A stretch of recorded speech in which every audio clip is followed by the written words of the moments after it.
प्रधान राजीनामा द्या। लाठीचार्ज करणारं सरकारचं करायचं काय? खाली मुंडे वर पाय, लाठीचार्ज करणारं सरकारचं करायचं काय? खाली मुंडे वर पाय, दडपशाही करणाऱ्या सरकारचं करायचं काय? खाली मुंडे वर पाय। इन्कलाब जिंदाबाद।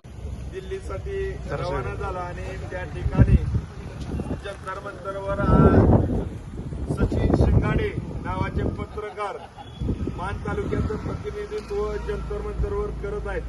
त्यांचा आपल्या सर्वांच्या वतीनं मान तालुक्याच्या वतीनं आपण टाळ्या वाजवून अभिनंदन करूया आणि त्यांना शुभेच्छा देऊया। असा पत्रकार आपल्यात आहे याची आपल्याला खरंच अभिमान वाटावा अशी गोष्ट आहे। दादासाहेब या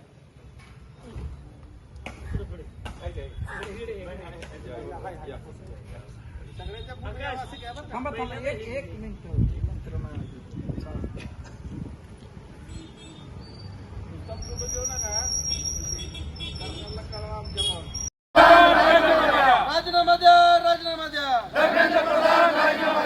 या शिक्षण मंत्र्याचं करायचं काय? खाली मुंडे वर पाय, या शिक्षण मंत्र्याचं करायचं काय? खाली मुंडे वर पाय।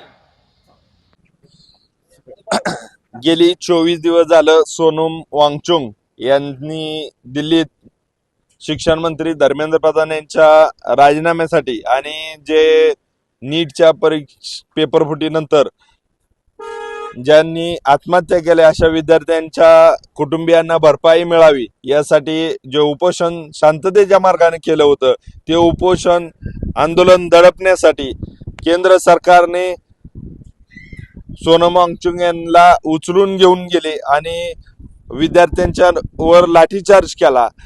ह्या लढाईला पाठिंबा देण्यासाठी संपूर्ण मान तालुक्यातून एक उठाव होऊन आम्ही त्याला पाठिंबा देण्यासाठी सर्वपक्षीय असा ठिय्या आंदोलन, एक दिवसाचं ठिय्या आंदोलन तहसील कार्यालय दहिवडी या ठिकाणी घेतलं होतं। खऱ्या अर्थानं इन्कलाब जिंदाबाद ही घोषणा जर या सत्ताधाऱ्यांना ही देशद्रोह वाटत असेल तर विचार करायची गोष्ट आहे। शहीद भगतसिंग, राजगुरू आणि सुखदेव यांनी देशात इंग्रजी सत्तेच्या विरोधात स्वातंत्र्य मिळावं यासाठी दिलेली घोषणा जर यांना जर आज एक देशद्रोह वाटत असेल किंवा त्या ठिकाणी शांततेच्या मार्गाने आंदोलन करणारे विद्यार्थी जर आतंकवादी दिसत असतील तर या सत्तेची मस्ती चढलेल्या लोकांना आता ठेचल्याशिवाय पर्याय नाही। याच्यासाठी आम्ही मान तालुक्यातील सर्व पक्षीय युवक युवती एकत्र येऊन याच्या प्रशासनाच्या आणि शासनाच्या विरोधात तहसील कार्यालयावर आलेलो आहे। आज आम्ही इथं एक दिवसीय आंदोलन केलं। त्याचं कारणच आहे पाठीमागं, कारण गेली 32 दिवस झाले दिल्लीमध्ये शिक्षण मंत्र्याचा राजीनामा व्हावा आणि जे नीट एक्झाम लीक झाल्यानंतर ज्या विद्यार्थ्यांनी आत्महत्या केली त्या कुटुंबांना 1 कोटीचा प्रत्येक कुटुंबाला लाभ भेटावा या छोट्याशा मागणीसाठी आंदोलन सुरू आहे।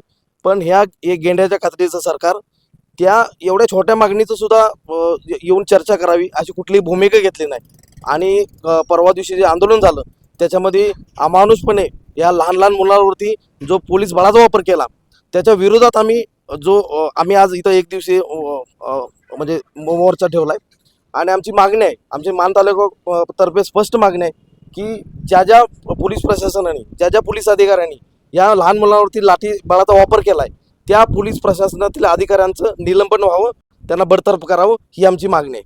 दुसरी गोष्ट, जर नरेंद्र मोदी साहेबांनी पंतप्रधान साहेबांनी जर या धर्मेंद्र प्रधानांचा राजीनामा घेतला नाही तर आमची मान तालुक्यातर्फे मागणी आहे की आम्ही नरेंद्र मोदीच्या राजीनाम्याची मागणी करू आणि त्याच्यासाठी मान तालुक्यामध्ये प्रचंड मोठं आंदोलन उभा करू आणि हे आंदोलन एवढं प्रचंड असेल की याची देश पूर्ण दखल घेईल। त्याच्यामुळं आमच्या ह्या 2 मागण्या आहेत की एकतर ज्या पोलीस प्रशासनाच्या अधिकाऱ्यांनी या लहान मुलावरती लाठीचार्ज केलाय त्या सर्वांचं निलंबन व्हावं, त्यांना प्रशासन बडतर्फ करावं आणि धर्मेंद्र प्रधान यांचा राजीनामा लवकरात लवकर घ्यावा आणि जे 24 दिवसापासून सोनम वांगचुक जे उपोषणाला बसलेत त्यांच्या मागण्या पूर्ण करून त्यांचं उपोषण लवकरात लवकर सोडावं आणि ह्या देशातील गोरगरीब जनतेला न्याय द्यायचं काम करावं, नसेल तर मान तालुका पूर्ण रस्त्यावरती उतरेल।